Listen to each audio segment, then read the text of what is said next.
안녕하세요. 저는 한때 모두가 부러워할 만한 공무원 부부였던 30살 후반의 여자입니다. 였던이라고 밝혔던 것처럼 지금은 이혼을 하고 딸과 둘이서 살아가고 있어요. 제 인생은 태어나는 순간부터 지금까지 한순간도 조용할 날이 없었던 것 같아요. 저는 어렸을 때 부모님이 돌아가셨고 돌봐줄 가족이 없어서 보육원에서 자랐어요. 보육원에서 지낸다고 학교 친구들이며 어른들이며 제게 손가락질도 하고 불쌍한 아이라며 안타까운 시선으로 바라보았지만 아랑곳하지 않았어요.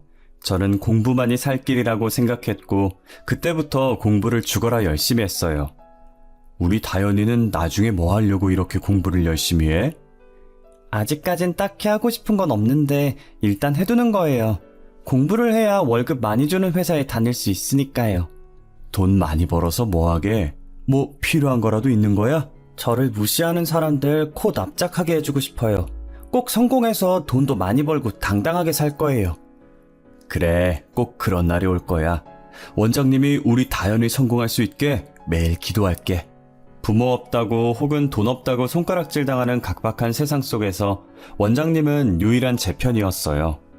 제가 공부에 집중할 수 있게 동생들을 조용히 시켜주시고 고3 땐 일부러 독방도 만들어주셨어요. 저는 원장님의 세심한 배려로 코피가 터지도록 열심히 공부를 해서 고등학교를 졸업하고 바로 공무원 시험에 합격을 했어요. 원장님, 저 공무원 시험 합격했어요. 공무원 시험 어렵다던데 어떻게 한 번에 합격을 한 거야? 하긴 너 공부하는 거 보면 독하긴 하더라. 진짜 너무 잘 됐다. 그동안 감사했어요, 원장님. 제가 종종 찾아올게요.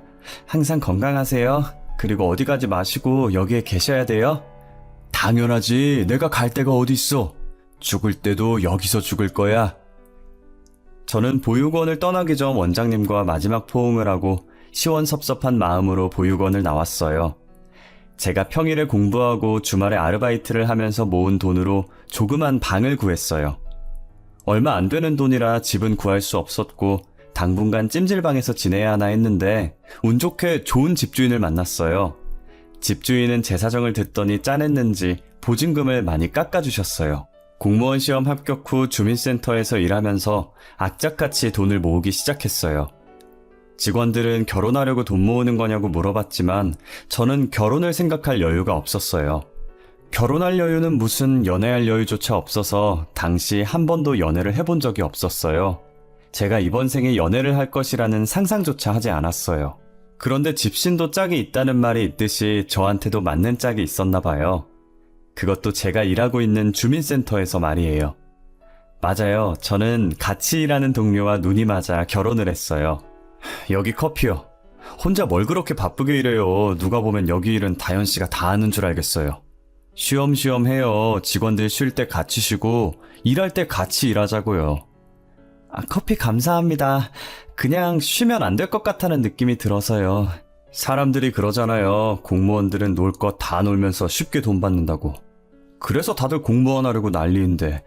그러니까 다현씨도 저희 쉴 때 좀 쉬세요. 남편은 매번 직원들이 쉴 때 제게 와서 커피를 건네주곤 했어요.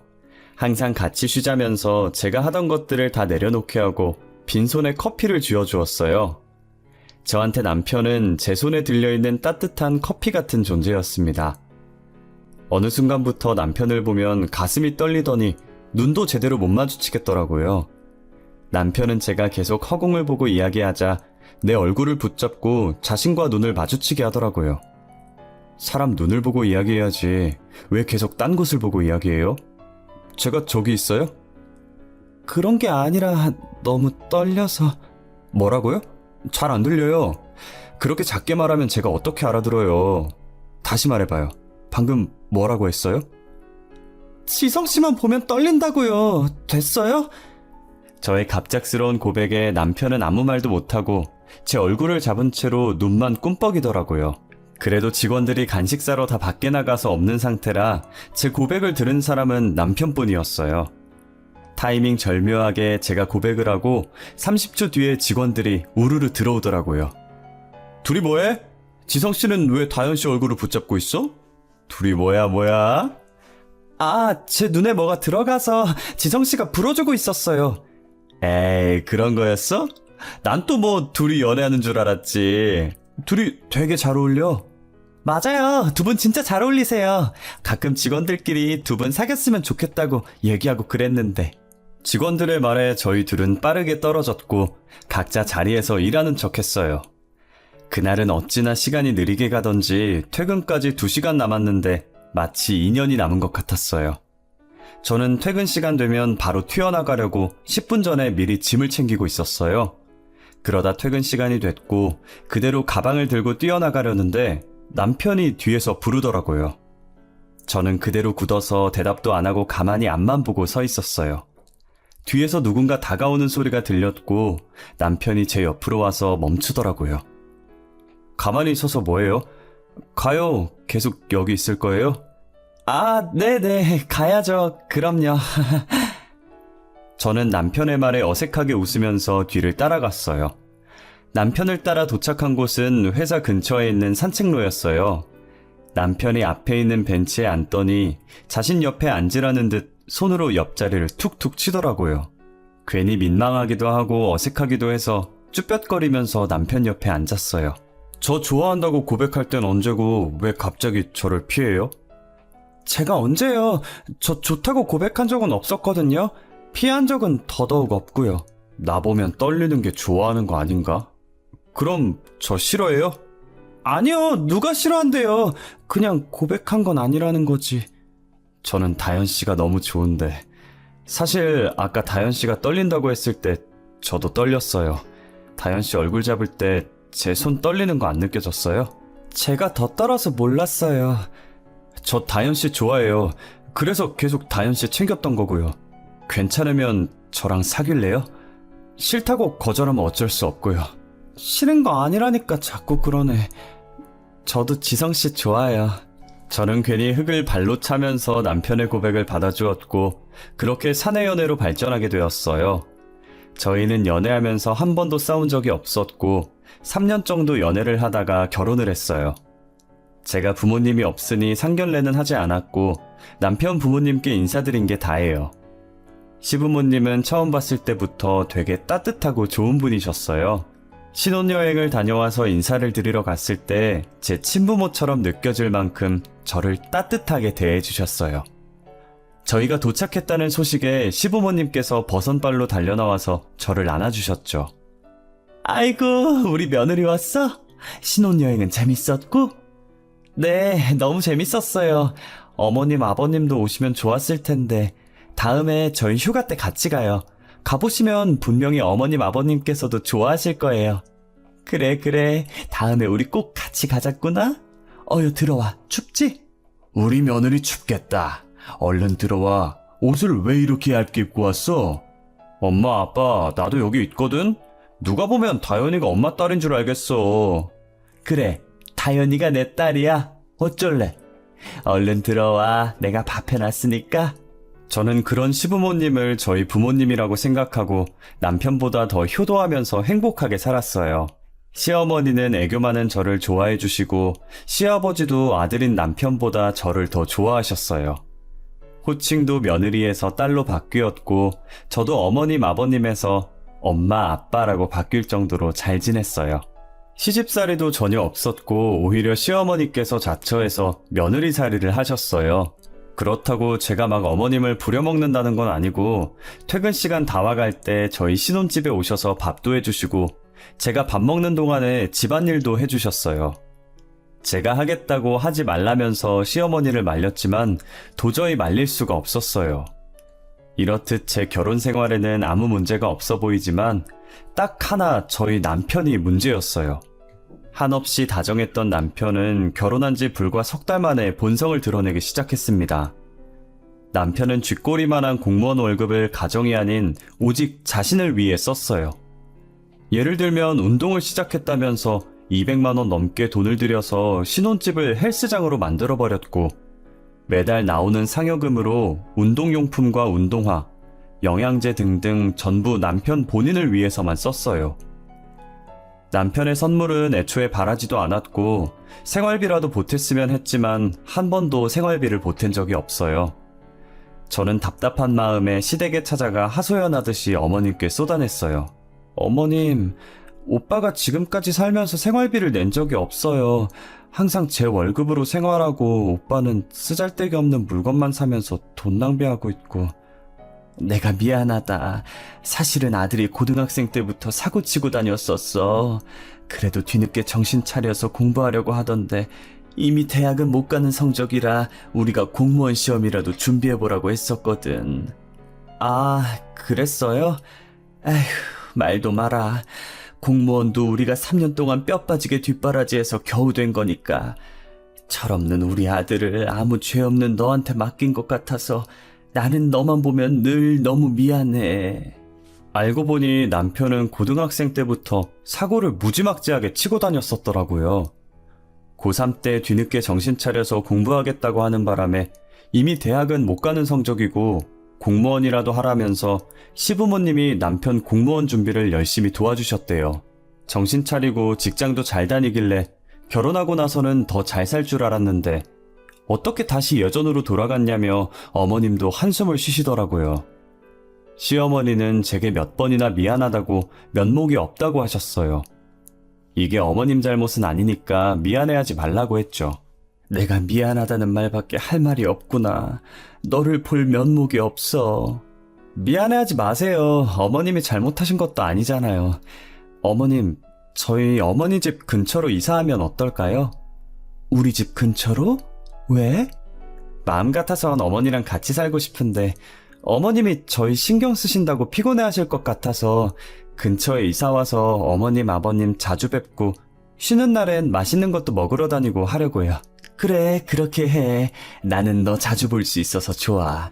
솔직히 지금 집은 우리 집이랑 멀긴 했어, 그지? 저는 시부모님이 너무 좋아서 원래 살고 있던 신혼집을 팔고 대출을 조금 받아서 시댁 근처로 신혼집을 옮겼어요.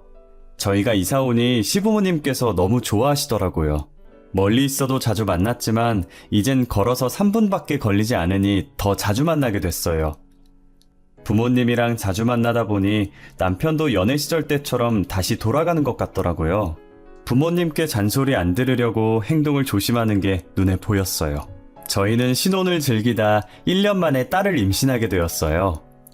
시부모님은 아들보다 오히려 애교 많은 딸이 좋다고 너무 행복해 하셨어요. 저희 딸이 태어나길 저보다 더 기대하고 기다리셨어요. 그렇게 행복만 넘칠 줄 알았던 저희에게도 큰 불행이 닥치고 말았어요. 제가 출산도 하기 전에 시부모님께서 끔찍한 사고를 당하시게 된 거였죠.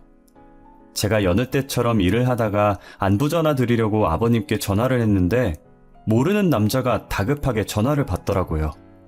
누구신데 저희 아버님 전화를 받으시죠? 저는 구급대원입니다. 지금 아버님께서 사고를 당해 많이 다치셔서 이송 중입니다. 땡땡 대학병원으로 가고 있는데 바로 오실 수 있으십니까? 사고라니요? 무슨 사고요? 잠시만요. 제가 바로 갈게요. 저는 지갑만 챙겨서 근무지 앞에 서 있던 택시를 타고 급하게 병원으로 향했어요. 제발 별일 없으시라고, 도착했을 때 깨어 계시라고 택시 안에서 얼마나 기도를 했는지 몰라요. 손으로 허벅지를 얼마나 쳤는지 나중에 보니까 허벅지에 멍이 들었을 정도였어요. 제가 급해 보이니 택시기사님이 고맙게도 엄청 빠르게 달려주시더라고요. 저는 택시에서 내리자마자 아버님을 찾으려고 무거운 몸으로 응급실 여기저기를 돌아다녔어요. 아버님이 보이지 않아서 아무 간호사나 붙잡고 물어보려고 하는데 응급실 문이 열리면서 누군가가 심폐소생술을 받으며 들어오고 있는 거예요. 그 뒤에 들어온 사람은 사망했는지 흰 천이 덮인 채로 들어오고 있었고요. 혹시나 아버님이지 않을까 다가갔는데 심폐소생술을 받고 있으신 분이 아버님이시더라고요. 저는 소리를 지르며 같이 들어온 구급대원을 붙잡고 어떻게 된 건지 물어봤어요. 이게 어떻게 된 거예요? 저희 아버님이 왜 이러는 거예요, 네? 고속도로에서 사고가 났어요. 트럭이 옆 차선에서 끼어드는 바람에 사고가 났는데 어머님께서는 그 자리에서 바로 사망하셨고 아버님께서는 아직 숨이 붙어 계시지만 위험한 상태예요. 네? 누가 사망했다고요? 어머님이요? 저희 어머님 말씀하시는 거예요? 네, 트럭이 급하게 꺾는 바람에 조수석에 앉으신 분께서 제일 피해를 입으셨어요. 그럼 저희 어머님은 지금 어디에 계세요? 그게 지금 바로 뒤에... 아까 심폐소생술을 받으며 들어오던 아버님 뒤에 흰 천이 덮인 채로 들어온 침대 하나가 있었잖아요. 그 침대에 누워 계시던 분이 바로 저희 어머님이셨어요. 저는 떨리는 손으로 흰 천을 걷어서 얼굴을 확인했는데 저희 어머님이 맞으시더라고요. 어머님이라는 걸 확인하자마자 남편이 뛰어왔고 저는 그대로 기절을 했어요. 깨어났을 때 바로 어머님 장례식에 가려고 했지만 안정을 취하지 않으면 뱃속의 아이까지 잘못될 수도 있다는 의사의 말에 어머님 장례식을 지켜드리지도 못했어요. 저는 일주일 정도 안정을 취한 다음 시아버지를 뵈러 갔는데 시아버지는 수술을 했지만 식물인간이 되어 움직이지를 못하시더라고요. 저는 어차피 딸 출산일까지 얼마 남지 않아서 미리 육아휴직을 썼고 식물인간이 된 시아버지를 병간호해드렸어요. 한 달 후 제가 딸을 낳고도 아버님은 여전히 일어설 가망이 없어 보였어요. 그렇게 한 달이 반년이 되었고 반년이 1년이 되었어요. 이제 그만해. 당신 그만큼 했으면 됐어. 이 정도 했는데도 못 깨어나시는 거면 영영 못 깨어나시는 거야. 무슨 말을 그렇게 해. 당신 낳아주신 분 아니야? 당신은 그런 말 하면 안 되는 거 아니냐고. 자식이니까 이런 말 할 수 있는 거야. 그러니까 이제 그만 포기해. 저는 시아버지와 함께한 시간이 고작 1년밖에 안 됐지만 친부모만큼이나 잘해줬던 시부모님을 도저히 포기할 수가 없었어요. 제 친부모처럼 따뜻하게 대해주셨던 분을 또 잃고 나니 세상에 저 혼자 남는 기분이었어요. 그나마 숨이 붙어있는 시아버지라도 잃고 싶지 않았던 저는 임산부의 몸으로 아버님을 간호했었습니다. 공무원 육아휴직 3년을 전부 써서 딸도 키우고 시아버지 병간호도 병행했었죠. 하지만 3년이 지나도 시아버지는 깨어날 기미가 보이지 않았고 저는 다른 근무지로 복직해서 딸을 키우며 시아버지를 케어하고 있었어요. 그렇게 끔찍한 사고로부터 5년이 지났고 결국 시아버지는 식물인간에서 깨어나지 못하고 돌아가셨어요. 시아버지가 돌아가시던 그날 제 세상이 무너진 것 같은 기분이 들었어요. 무슨 정신으로 장례식을 치렀는지 모르겠어요. 지금도 그때 생각해보라고 하면 기억이 통째로 날아가고 없어요. 장례식을 치르고 나서 정말 어이없는 일이 일어나서 그 일 때문에 더 기억을 못하는 것 같기도 해요. 남편은 장례식을 마치고 집에 돌아오자마자 안방에 들어갔다 나오더니 제 얼굴에 종이를 던지더라고요. 주울 기력도 없어서 떨어진 종이를 내려다보니 합의이혼서라는 5글자가 떡하니 적혀있는 거예요. 합의이혼서? 이게 뭐야? 이걸 갑자기 나한테 왜 던져? 그것도 얼굴에. 적힌 그대로야, 합의이혼서. 우리 이혼하자. 이미 내 인적사항은 다 적어놨어. 당신 거만 적으면 돼. 갑자기 이혼이라니? 내가 당신이랑 왜 이혼을 해야 하는데? 나 잘못한 거 없어. 네가 잘못한 건 없지. 근데 더 이상 너랑 살기 싫더라고. 그냥 너가 싫어졌어. 같은 공간에 있는 것도 한 공간에서 같은 공기를 공유하는 것도 싫다고. 뭐? 아니 그게 무슨... 네 성격에 질렸어. 성격뿐인 줄 알아? 너 저기 가서 거울 좀 봐봐. 네 지금 모습을 보라고.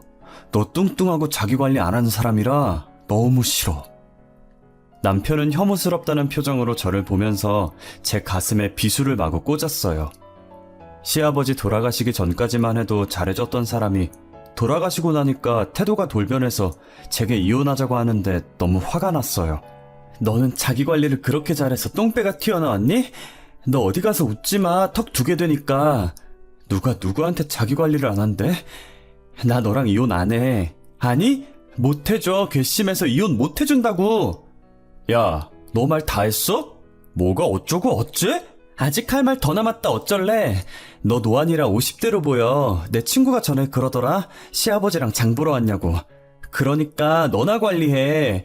그리고 내 집에서 나가줄래? 이 집 내가 산 거거든? 저는 소리를 지르면서 합의이혼서를 남편이 보는 앞에서 찢어버렸어요. 남편이 저한테 했던 것처럼 똑같이 찢은 종이를 남편 얼굴에 던졌어요. 그리고 당장 내 집에서 나가라면서 남편을 집 밖으로 내쫓았습니다. 근무지가 달라서 남편 볼 일이 없으니 뒷일 생각 안 하고 막 질렀던 것 같아요. 그러다 며칠 뒤 옛날에 같이 일하던 동료 직원한테 오랜만에 연락이 온 거예요. 지금 자신이 저희 남편과 같은 주민센터에서 일하고 있다면서요. 다현아 잘 지내? 육아휴직 썼다가 복직했다며? 나도 육아휴직 1년 쓰고 복직했는데. 아, 진짜? 둘째 안 낳을 거라고 하더니 결국 낳은 거야? 근데 다현아, 내가 왜 전화했냐면, 이번에 내가 복직한 주민센터에 너네 남편이 있더라? 근데 너네 남편이랑 막내 여직원이 조금 이상해서 말이야. 왜? 무슨 얘긴데 그래? 말해봐. 아무래도 너네 남편이랑 막내 여직원 사이에 뭔가 있는 것 같아. 단둘이 대화하는 걸 우연히 들었는데 사이가 너무 좋아서 불륜같이 느껴지는 거 있지? 뭐? 확실해? 이미 내가 여기로 발령 오기 전부터 센터 내에서 둘이 사귄다는 소문이 돌았었대. 나도 이건 다른 직원들한테 들은 얘기라 확실하진 않아. 좀 더 알아봐야 할 것 같아. 소정아, 미안한데 내가 부탁 좀 할게. 혹시나 둘 사이에 이상한 낌새가 느껴지면 바로 나한테 연락 좀 줘. 진짜 미안해. 동료에게 부탁하고 얼마 지나지 않아 두 사람이 내연 사이가 확실하다는 연락을 받았어요. 알고 보니 남편의 시아버지가 돌아가시길 기다리면서 그동안 저 몰래 바람을 피고 있었더라고요. 몰래 막내 여직원이랑 만나다가 시아버지가 돌아가시자 그 여자와 같이 살려고 저한테 이혼을 요구한 것이었죠. 내가 둘이 이야기하는 거 똑똑히 들었어. 막내가 너네 남편한테 왜 이혼 안 하냐고, 아버지 돌아가시면 자기랑 산다고 하지 않았냐면서 빨리 이혼하라고 하더라. 어쩐지 장례식 마치자마자 내 얼굴에 이혼서를 던지더니 뒤에서 구린짓 한다고 그랬던 거구만. 소정아, 나 부탁 하나만 더 해도 될까? 어떤 건데? 말만 해. 내가 할 수 있는 건 다 해줄게. 직장 내에서 둘이 구린짓 하는 게 보이면 증거 좀 모아줘. 합의 이혼? 웃겨. 이혼 소송에다가 상간녀 소송에다가 할 수 있는 소송 다 할 거야. 옛 동료 직원은 전 남자친구가 바람핀 전적이 있어서 이런 거 절대 봐주면 안 된다고 자신의 일처럼 열심히 증거를 모아줬어요. 저는 옛 동료 직원의 도움으로 둘의 불륜행각 증거를 모을 수 있었어요. 시아버지 간호하는 내내 남편은 조강지처를 벌이고 바람을 폈다는 사실을 제가 안 이상 가만히 두고 볼 수가 없었어요. 저는 남편이 불륜을 저질렀다는 증거들을 들고 변호사 사무실을 찾아갔어요. 이 정도 증거로는 어떤 고소가 가능한 거죠? 할 수 있는 고소는 다 할 거예요. 남편이랑 상간녀가 공무원이라고요? 두 사람 다 공무원 품위유지 위반으로 행정소송 걸 수 있겠고요. 민사소송으로 남편에겐 이혼소송, 상간녀에겐 상간녀 소송 걸 수 있겠네요. 그럼 그렇게 해주세요. 할 수 있는 건 다 해주세요, 변호사님. 이 정도 증거면 충분하긴 하지만 혹시 모르니까 이걸 증명할 증인은 있으세요? 당연하죠. 증인 있어요. 옛 동료가 남편이 일하고 있던 주민센터 여직원들에게 상황을 설명했고 평소 둘을 안 좋게 보던 여직원들은 본인 일처럼 친히 증인으로 나서줬어요. 둘이 매번 노닥거리느라 일도 열심히 안 했었던지 센터 내 대부분의 직원들이 전부 혀를 끌끌 차며 저를 응원해 주셨어요. 다행히 여직원들의 증언이 불륜 사실을 뒷받침할 증거로 정상 참작되었고 결국 남편과 상간녀는 중징계로 공무원에서 파면됐어요. 그리고 남편과 길고 긴 이혼 소송 끝에 위자료와 양육비를 받으며 이혼하게 되었습니다. 괘씸한 전 남편은 이혼 후 단 한 번도 딸을 보러 오지 않았고 연락조차 하지 않았어요. 지금 생각해보면 차라리 아무 연락도 없는 편이 제게는 더 나았던 것 같아요. 저는 딸아이가 유치원에 입학할 때쯤 시부모님이 살던 시골주택에 들렸어요. 예전에 시어머니께서 살아계실 때 딸아이가 크면 쓰라고 주신 옛날 피아노가 있었는데 갑자기 그 피아노가 기억이 나서 보러 간 거였거든요. 딸이 피아노를 보고 좋아서 방방 뛰다가 실수로 피아노 의자를 넘어뜨렸는데 거기서 시어머니께서 제게 쓴 자필 편지가 있는 거예요. 다현아, 못난 우리한테 와줘서 너무 고마워. 만약에 우리가 잘못돼서 세상에 없거든 너가 이 집에서 살아줬으면 한다. 소중한 내 딸, 항상 고맙고 미안하다. 시어머니는 시골집을 제게 상속하겠다는 유언장과 함께 공정증서를 남겨두셨어요. 사람 목숨이라는 게 언제 갑자기 죽을지 모르는 것이니 어머님께서 미리 남겨두신 것 같았어요. 저는 변호사를 만나 고인이 되신 시어머니의 명의로 된 시골집을 상속받을 준비를 했어요. 저희 어머님께서 돌아가셨는데 이렇게 유언장이랑 공정증서를 남겨놓고 돌아가셨어요. 어머님 유언장처럼 제가 어머님의 집을 상속받을 수 있나요? 보통은 며느리가 상속을 받기 힘들어요. 하지만 시아버지를 끝까지 병간호한 것으로 귀여받을 수 있긴 해요. 제가 서류 정리해서 가정법원에 제출해 보도록 하겠습니다. 저는 변호사가 하라는 대로 필요한 서류들을 발급받아서 제출했어요. 그 뒤로는 변호사께서 알아서 하신다고 하셔서 가만히 기다리고 있었죠. 그런데 어떻게 알았는지 전 남편이 돈 냄새를 맡고 제게 연락을 했더라고요. 너 우리 엄마 집 상속받아? 네가 왜 우리 엄마 집을 상속받는데? 우리 엄마랑 피도 안 섞인 남주제 왜 네가 받냐고. 그럼 네가 받아야 되니? 양심이라는 게 조금이라도 있으면 이런 말 하면 안 되지. 네 가슴에 손 얹고 생각해봐. 그동안 시부모님한테 네가 어떻게 했는지. 내가 뭘 어쨌는데. 나 아무것도 안 했어. 아무것도 안 한 게 죄야. 살아생전 부모한테 효도 한 번 안 했으면서 어디서 재산 받아갈 생각을 해. 너 다시는 나한테 연락하지 마. 알겠어? 저는 혼자서 시아버지 병간호한 것이 인정되어 어머님이 남기신 시골집을 상속받을 수 있었어요. 하지만 전 남편은 이 판결을 인정하지 못하겠는지 제게 유류분 반환 청구 소송을 걸었더라고요. 다행히 1심과 2심 전부 시어머니가 돌아가신 지 5년도 더 넘어서 남편이 패소를 했고 현재 저는 넓은 시골집에 이사와서 딸과 함께 살고 있어요. 그런데 요즘 따라 제게 모르는 번호로 계속 연락이 오는 거예요. 혹시나 남편일까 싶어서 안 받으려다가 고민 끝에 받아보면 죄다 부동산 직원들이더라고요. 안녕하세요. 하늘부동산입니다. 혹시 이다연 씨 맞으실까요? 네, 제가 이다연인데 부동산에선 어쩐 일로 저한테 연락을 주신 거죠? 다름이 아니라 이다연 씨가 현재 살고 계신 집 주변에 재개발이 돼서 땅값이 많이 올랐어요. 다른 사람들이 돈을 조금 더 얹어서 이다연 씨 집을 사고 싶다고 하는데 혹시 파실 생각 있으신가요? 그래요? 아니요, 저는 팔 생각 없습니다. 이거 정말 좋은 기회거든요. 이다연 씨 집 위치가 너무 좋아서 현재 땅값에서 30%더 얹어주시겠다고 하시는데 정말 생각 없으세요? 이거 놓치면 언제 또 기회가 올지 몰라요. 저는 얼마를 더 얹어주든 팔 생각 없어요. 그럼 이만 끊겠습니다. 부동산에서 계속 집 팔라고 연락이 왔지만 시어머니께서 제게 유언으로 딸아이와 살라고 하셨기 때문에 저는 시어머니 유언대로 절대 팔지 않고 딸이 어른 될 때까지 여기서 살 예정이에요. 제가 죽는 순간에도 어머니 집에서 눈 감을 생각입니다. 다행히 딸이 치료를 열심히 받은 덕분에 지금은 자폐증이 그리 심해지지 않았어요. 아무래도 자폐증은 완치가 없다 보니 다른 아이들과는 확실히 달랐어요. 그래서 유치원에 보내면서 걱정을 많이 했는데 제 걱정과 달리 순박한 시골 아이들이 저희 딸을 잘 챙겨주더라고요. 아이들에게 너무 고마워서 가끔 저희 집에 초대해서 맛있는 것도 많이 해주고 있어요. 저는 앞으로 저희 딸을 위해서 살려고 해요.